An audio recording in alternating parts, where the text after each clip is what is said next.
নমস্কার বন্ধুরা। সেদিন আন্ধেরি গিয়েছিলাম সানডেতে। তো আন্ধেরি যাওয়াতে জুই চৌপাটিতে মানে ইস্কন মন্দিরে গিয়েছিলাম। জুই চৌপাটির পরে ইস্কন মায়া আমাদের নবদ্বীপে যেরকম মায়াপুর ইস্কন মন্দির, সেরকম এখানে জুই চৌপাটির সামনে আছে আন্ধেরি। তো সেখানে যাওয়ার পরে সন্ধ্যাবেলা আরতিটা করছি। সে আরতি করার সময় সবাই যখন নাচ আরতি আরম্ভ হয়েছে, আধা ঘন্টার পরে একটা বেল পড়ে গেছে। ওইখানেই ছিল বেল গাছ, কিন্তু নিচে দিয়ে অনেক বেল পাতা, কিন্তু বেল আর দেখা যাচ্ছে না। তখন আরতি করতে করতে একটা বেল পড়ে গেল।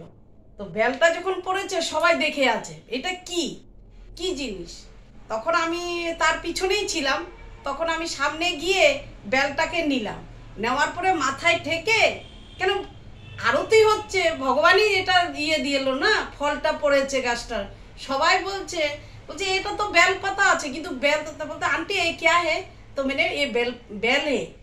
তো বলতে আচ্ছা। তো সব মানে উপর দিকে সবাই দেখছে।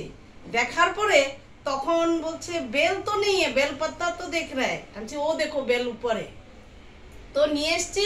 আজকে এই বেলের শরবত বানাবো।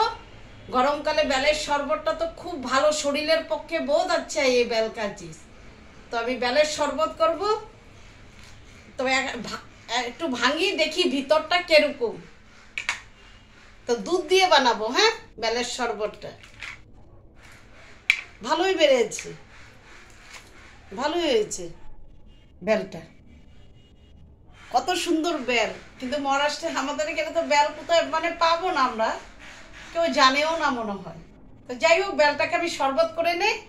তবে যদি যে খাবে চলে এসো আমার কাছে, ইতি কিচেনে চলে এসো। আমি বেলের শরবত করছি, সবার সাথে আমরা বেলের শরবত খাবো।